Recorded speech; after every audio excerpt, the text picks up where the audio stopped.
Le sang du Seigneur Jésus change les choses instantanément. L'argument que nous devons opposer à Satan, ce n'est pas « je ne suis pas un pécheur, je ne me suis pas fourvoyé, je suis dans le bon chemin ».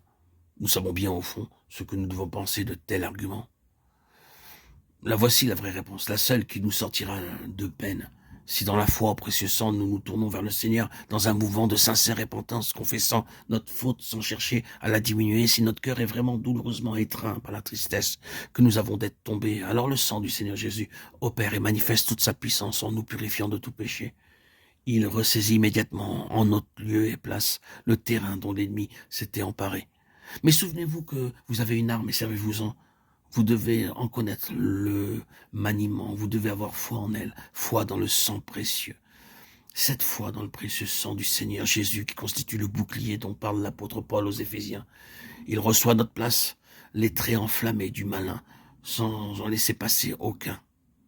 Oh oui, bien-aimé, les traits embrasés du malin sont si souvent les traits de l'accusation, de la condamnation. Contre ces traits-là, Dieu nous a donné le bouclier de la foi.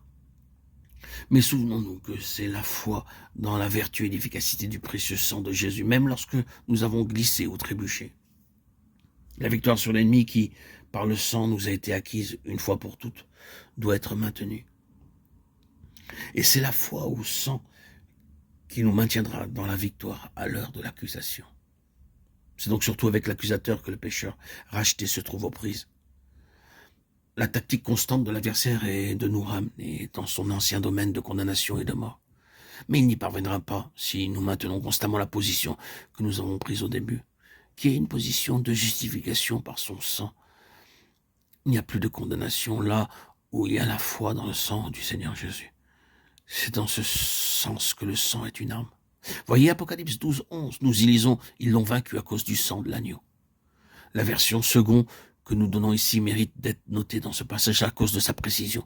Elle rend bien la valeur particulière du texte original. La version synodale traduit « Ils l'ont vaincu par le sang de l'agneau », comme si le sang était employé comme une sorte d'arme matérielle avec laquelle on abattrait l'ennemi. Quelque chose d'extérieur à soi qu'on prendrait entre ses mains pour avoir raison de l'adversaire. Si vous regardez le texte de plus près, vous constaterez que vous avez là deux choses. Premièrement, l'ennemi, dans le rôle spécial d'accusateur que nous présente Apocalypse 12, il a été précipité, l'accusateur de nos frères.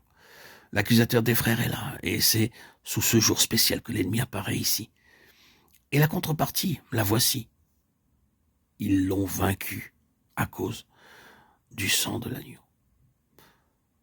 Ça ne veut pas nécessairement dire qu'ils ont pris le sang de l'agneau comme on se saisit d'une arme pour en asséner un coup sur son adversaire. Ce qu'ils ont fait, c'est de se tenir et de rester sur le terrain qui avait été conquis par le sang. Sur ce terrain-là, l'accusateur perd sa puissance. Le sang est en rapport constant avec le péché. Il y a constamment raison de lui. Et tous les efforts de l'ennemi ont pour but de faire peser sur nous un sentiment de péché, pour nous abattre, nous détruire. Mais si la valeur et la signification du précieux sang demeurent pour nous le terrain par excellence qui nous a été acquis, et que nous refusons d'abandonner, alors l'accusateur est précipité de son lieu élevé. Il est vaincu.